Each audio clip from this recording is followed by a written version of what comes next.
আসসালামু আলাইকুম, কেমন আছেন সবাই? আশা করি আল্লাহর অশেষ রহমতে সবাই ভালো আছেন। আলহামদুলিল্লাহ, আমিও ভালো আছি। শানুস পাখির ঘরে সবাইকে আরও একবার ওয়েলকাম জানাচ্ছি নতুন আরও একটি রেসিপি দেখার জন্য।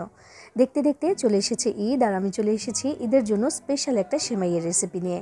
আজকে আমি লাচ্ছা সেমাই রান্না করে দেখাবো সব থেকে সহজ পদ্ধতিতে, এবং এইভাবে রান্না করলে কিন্তু একবার খেলে বারবার খেতে ইচ্ছে করবে এবং মুখে লেগে থাকবে এটার স্বাদ। বাড়িতে ছোট থেকে বড় সবাই খেতে পছন্দ করবে, আর মেহমানের সামনে দিলে কিন্তু আপনার প্রশংসায় পঞ্চমুখ হয়ে যাবে। এটা এতটাই মজাদার যে বারবার রিকোয়েস্ট করবে আরও একবার রান্না করে দেওয়ার জন্য।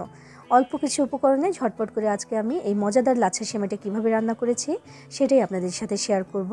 আর আপনি আমার ভিডিওতে একটা লাইক করে চ্যানেলটি সাবস্ক্রাইব করে পাশেই থাকবেন আশা করছি। তো চলুন দেখে নেওয়া যাক আজকের এই মজাদার লাচ্ছা সেমাইয়ের রেসিপিটি।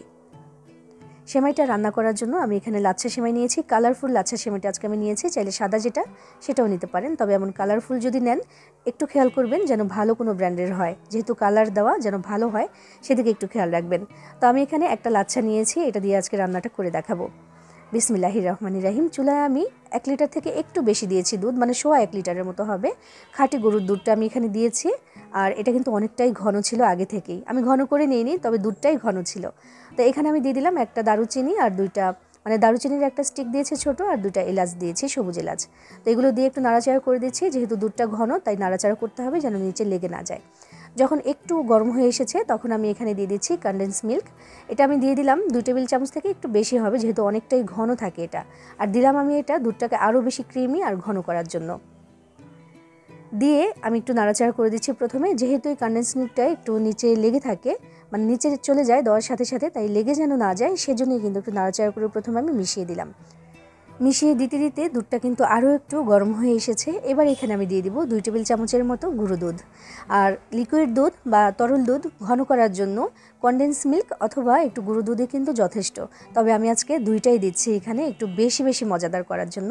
আর এভাবে দিলে কিন্তু একটু মজাদারও হয় বেশি, তো সেজন্য একটু কনডেন্স মিল্ক দিয়েছি আর দিয়েছি একটু গুঁড়ো দুধ।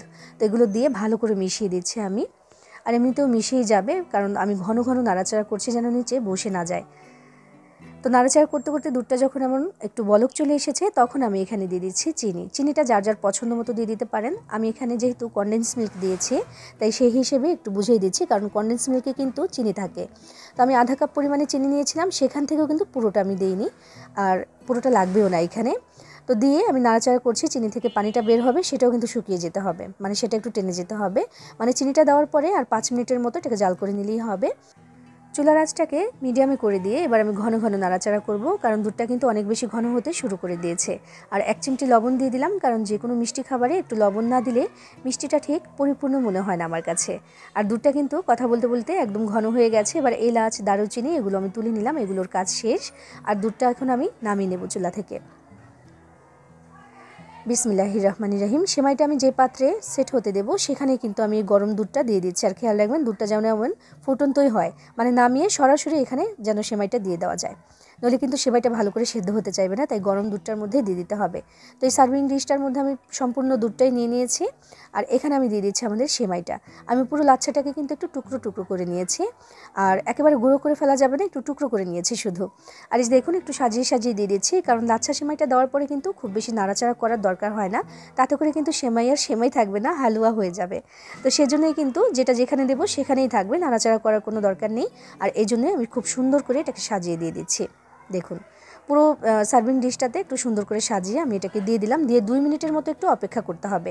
এর মাঝে দেখবেন যে সেমাইটা ফুলে উঠতে শুরু করে দিবে, মানে ভিজে যেতে শুরু করে দিবে।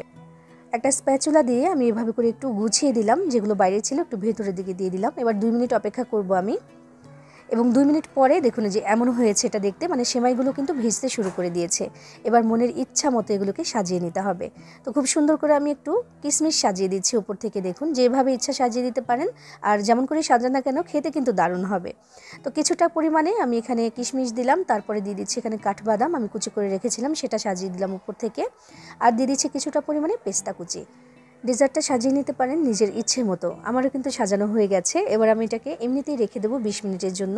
যেহেতু দুধটা অনেকটাই গরম আছে তাই আমি এভাবে রেখে দিচ্ছি 20 মিনিট এবং তারপরে 1 ঘন্টার জন্য ফ্রিজে রেখে দিয়েছিলাম ঠান্ডা হতে। কারণ যে কোনো ডেজার্ট কিন্তু একটু ঠান্ডা ঠান্ডাই খেতে ভালো লাগে। তাই 1 ঘন্টা রেখে দিয়েছিলাম এবং 1 ঘন্টা পরে ফিরে এসেছি। দেখতে পাচ্ছেন যে মাশাআল্লাহ কতটা সুন্দর লাগছে দেখতে, আর সেমাইটা কিন্তু একদম সেট হয়ে গেছে।